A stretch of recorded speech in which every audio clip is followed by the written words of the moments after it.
Honorable Dr. Musaddiq Malik, Minister of State, Petroleum, Honorable Chief Army Staff, General Army Munir,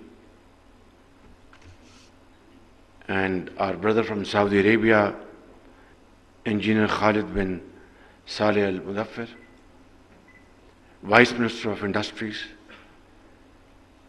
Secretary Petroleum, Captain Mahmood, and Dr. Mark Bistro, and our brother from Azerbaijan, Kamal Abbas, Deputy Minister, Excellencies, Honorable Federal Ministers, Chief Ministers, and very eminent investors, not only from Pakistan, but from our friendly countries and brotherly countries, eminent journalists, young entrepreneurs, business houses, ladies and gentlemen, Assalamu alaikum, and a very good late morning. I think today is a great day for me and obviously for all of us.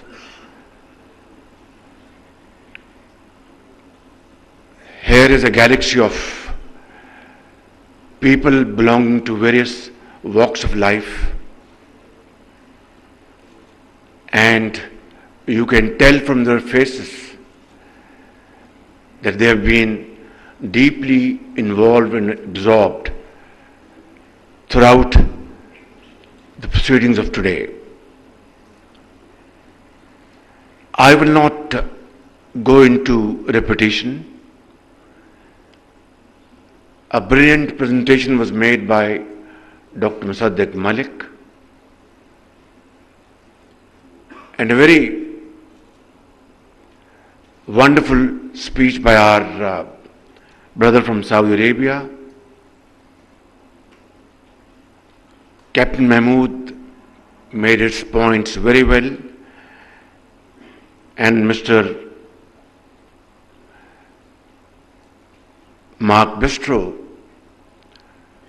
spoke in a very frank manner and a very heartwarming and heart-touching speech from the Chief Army Staff. So I will just stick to a few points because there is hardly anything more I can add on to their brilliance and extremely well articulated points. As it has been said that this has been a journey of 75 years, it has been mentioned that we have with us deposits worth $6 trillion. $6 trillion. Imagine $6 trillion, and yet where we stand today.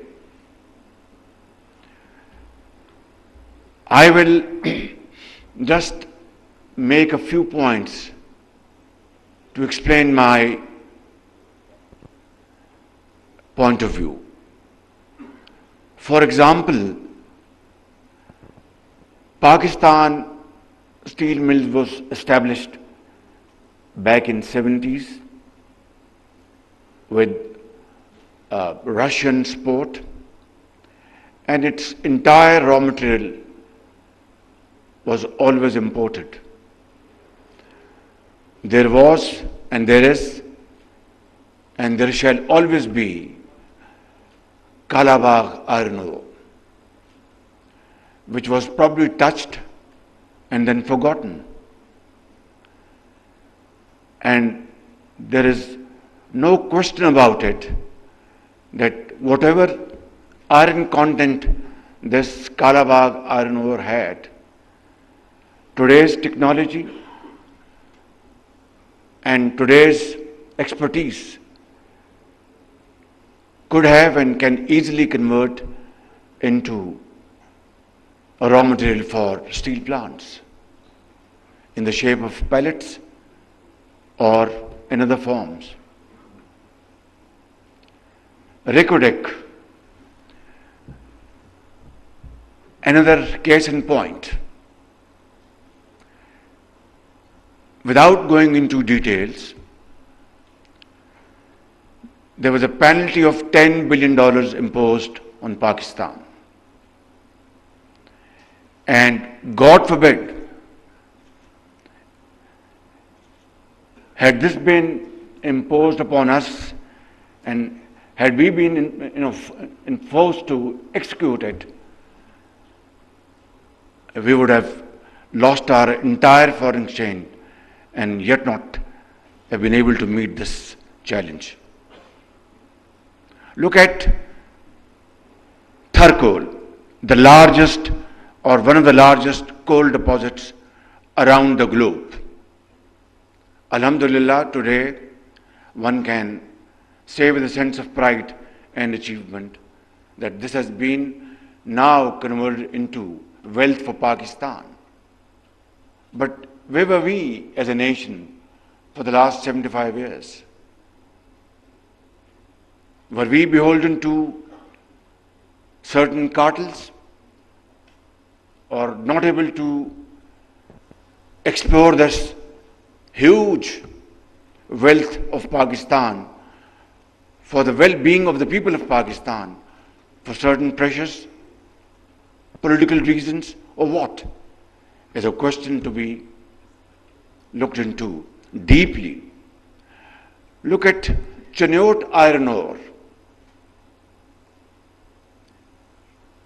another deposit which belongs to the poor people of Pakistan and was subjected to worst kind of pilferage and corruption and corrupt practices. I will not mention names here because that is not the intent and purpose of this meeting.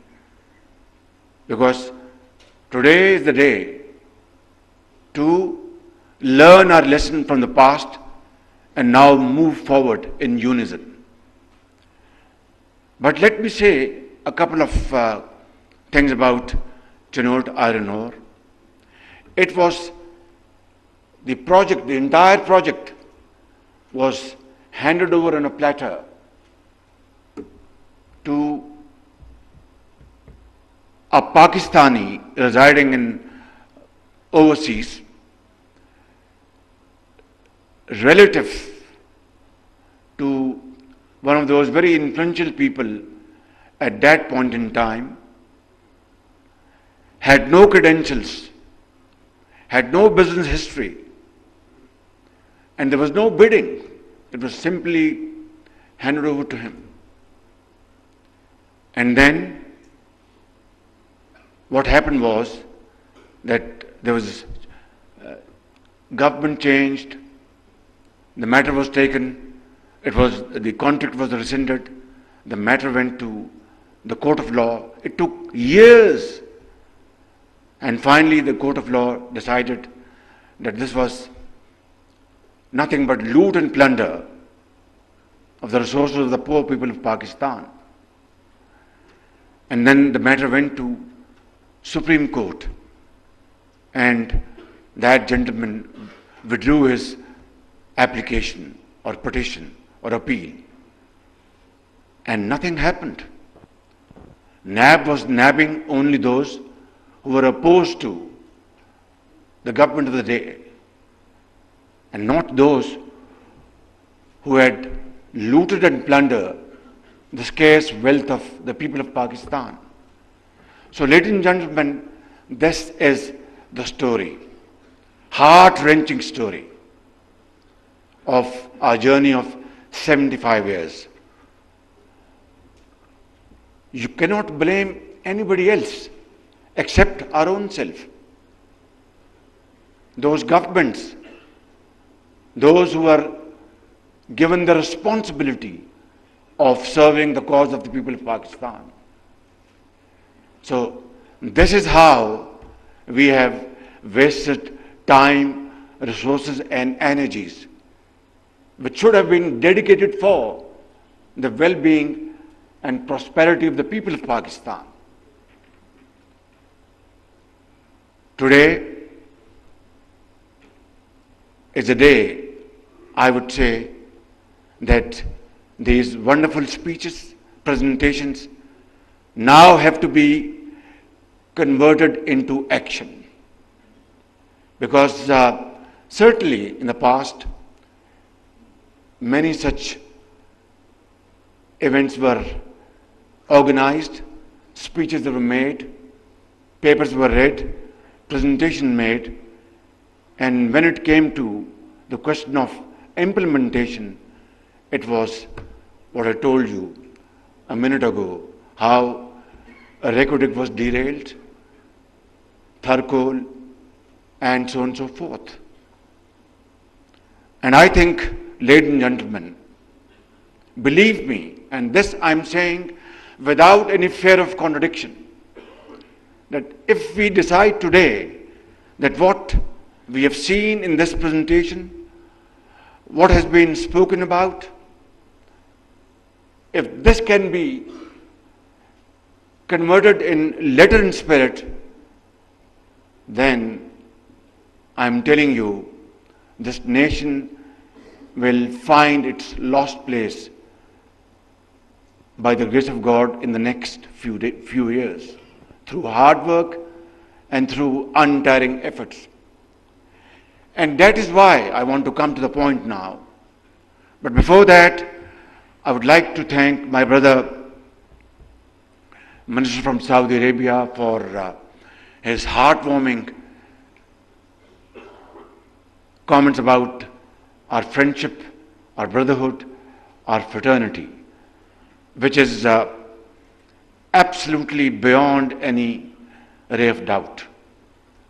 Saudi Arabia and Pakistan are two brotherly countries and have always stood by each other through thick and thin and supported the cause of both the countries at every forum and at every moment. The most recent example is your support to Pakistan to achieve IMF program. You contributed $2 billion to meet the gap, which was so vital for Pakistan's survival.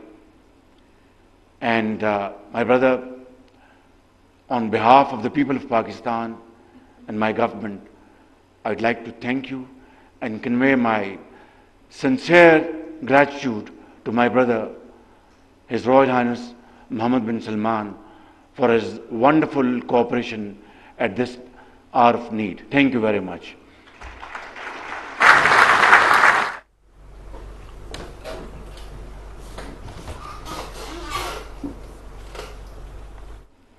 This mechanism, I know we have in front of me, I can see their faces, very eminent journalists who have no fears to take things in its real perspective, have a very genuine, serious introspection, investigation, critical comments. They would ask this question, that why this SIFC? This is something unheard of. This is something we didn't know in the past. Well, the journey I've just explained to you, spanning over the last 75 years,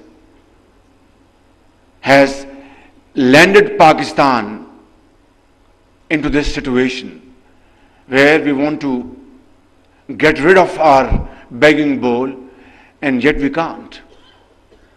Where we want to really become honorable and respected, yet we need to work hard for that. And if we follow that route, which is hackneyed, which is tired, which has been tried over and over again, I think the results won't be different.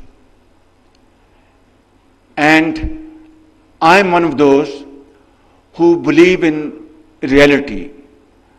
I don't live in cuckoo's land or a fairy land. We must understand our ground reality. Look at what NAB has done to this entire system. If you talk about business community, they are dead scared because they have seen this in the past preceding years, how NAB nabbed them just because they invested in Pakistan. They created job opportunities and wealth for this country.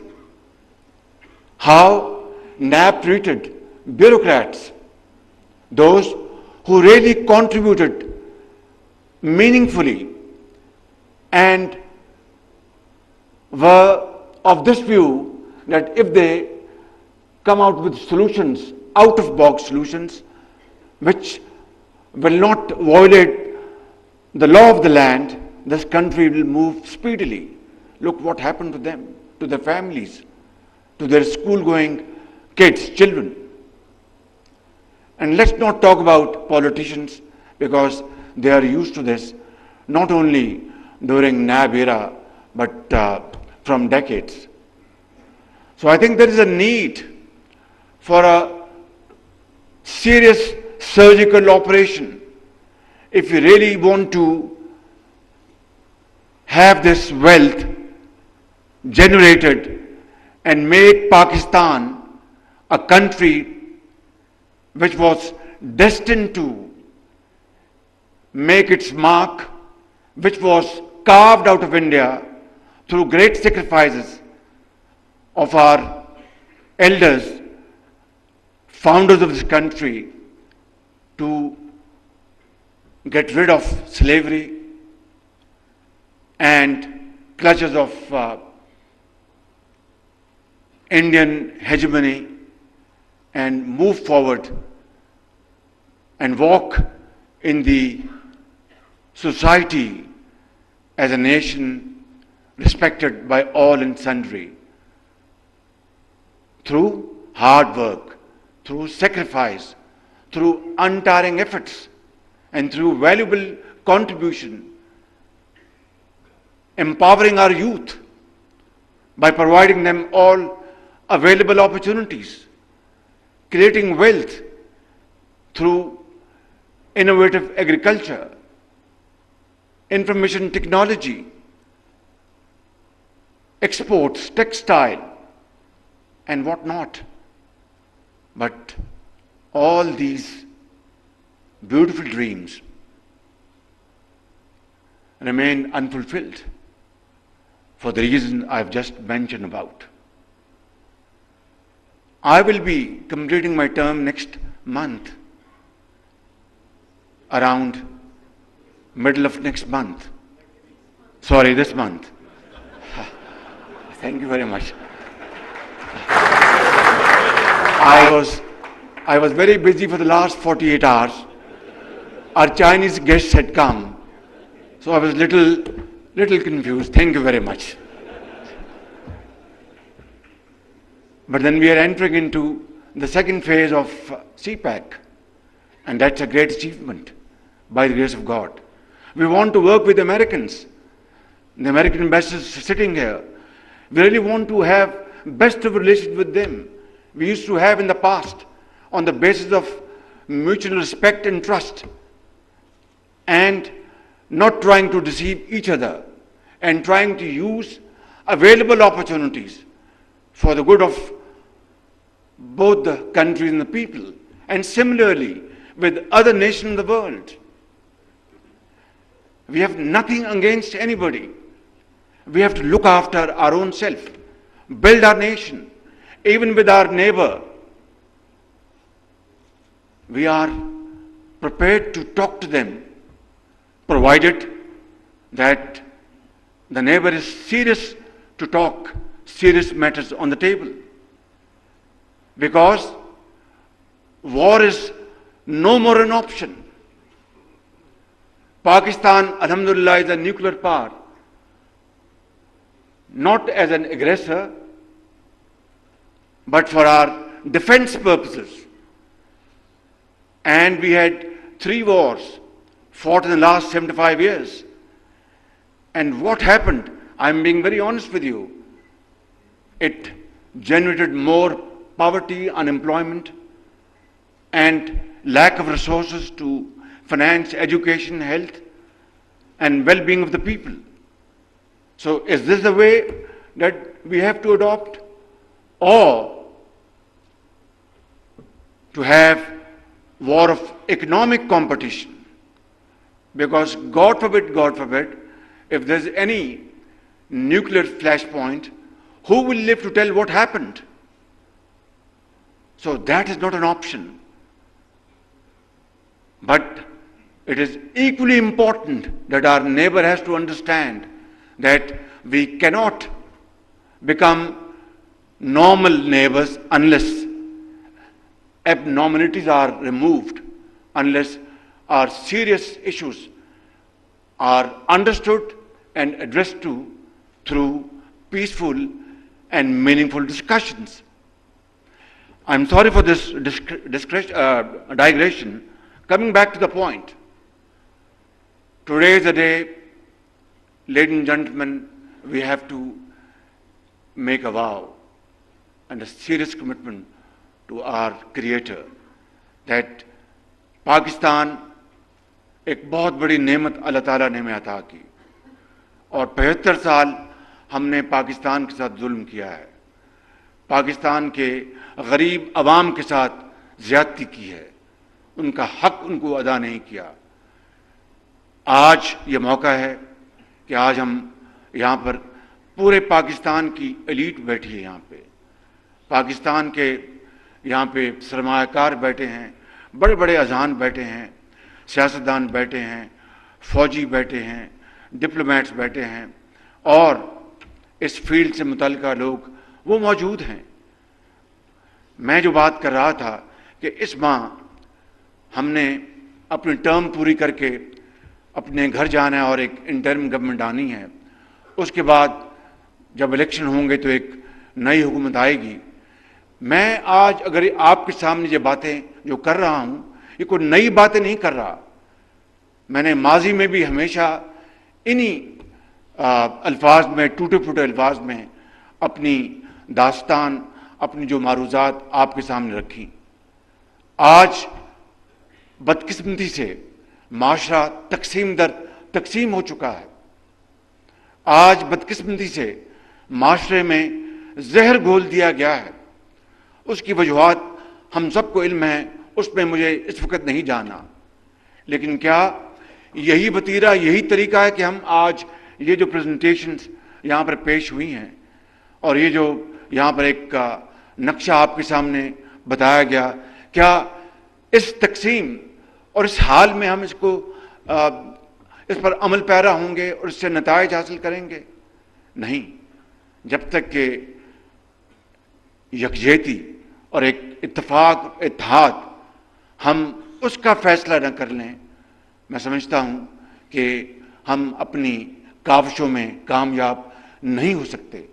اور اس کے لیے یہی جو آج جو model بنایا گیا ہے SIFC، اس میں پوری حکومت اور حکومتیں شامل ہیں، صوبوں کی ادارے شامل ہیں، تاکہ جہاں سے کسی کو مدد چاہیے وہاں سے مدد حاصل کرے اور ان عظیم منصوبوں کو عملی جامہ پہنائے۔ اور میں سمجھتا ہوں کہ میں بڑے ادب کے ساتھ اور انکساری کے ساتھ میں عرض کروں گا کہ اگر ہمیں میران کی وادیوں میں، پنجاب کے میدانوں میں، KPK کے پہاڑوں میں اور بلوچستان کے سنگلاخ پہاڑوں میں اپنے غریب عوام کا اگر ذرا بھی درد ہے اور خیال ہے اس ملک کے اندر بسنے والے کروڑوں نوجوان بچوں اور بچیوں کو ان کا مستقبل سنوارنے کا اگر ہم میں جذبہ اور درد ہے، اور اس ملک میں لاکھوں یتیموں اور بیواؤں کو ان کا حق دلوانے کا اگر ہم میں جذبہ اور درد ہے، تو پھر وہ راستہ تلاش کریں جس سے کہ انشاءاللہ ہم اپنی منزل تک پہنچیں گے. اور وہ راستہ صرف وہی ہے اتحاد کا، اتفاق کا اور برابر دن رات محنت کا. میں ان الفاظ کے ساتھ اپنی بات ختم کرتے ہوئے اقبال کے اس شعر سے اپنی بات ختم کروں گا. معاف کیجئے میں دیکھ لوں کوئی پوائنٹ کوئی رہ تو نہیں گیا. جی ایک پوائنٹ رہ گیا. It's a story of dust to development. But we have seen this story of sand dunes to development in the recent years and recent decades in the Middle East, in Gulf State, in Saudi Arabia, in UAE. Look at what Saudi Arabia has done. They have converted their sand dunes. Of course, they have black gold, no doubt. They have natural gas, no doubt. But we have these trillions of dollars of worth, natural resources, water, great brains sitting in front of us in all walks of life. There is nothing that we don't have, which our brothers have. Of course, in different shapes and colors. So, if sand dunes could be converted into great models of progress and prosperity by our brothers, sitting here and sitting there, in UAE, in Qatar, in Saudi Arabia, in Kuwait, why can't we convert our dust into gold? That is the pointed issue. So, the answer lies in completely getting rid of red tape, bureaucratic hurdles, delays, lack of decision making. Our State Minister Musaddiq, he's a brilliant person. Believe me, I'm not trying to flatter him. I'm not in this habit. But this is a fact. He's a brilliant person. I always pray that Allah grants him the power to take decisions. He will turn around things, inshallah. So I think we have everything. We lack only in one thing, and that is will to do. If we gather that will, I think sky would be the limit. My concluding शेर is Iqbal शेर कि फर्द कायम रब्ते मिल्लत से है तन्हा कुछ नहीं. फर्द कायम रब्ते मिल्लत से है तन्हा कुछ नहीं. मौज है दरिया में बैरूने दरिया कुछ नहीं. पाकिस्तान पाइंदाबाद. पाकिस्तान मिनरल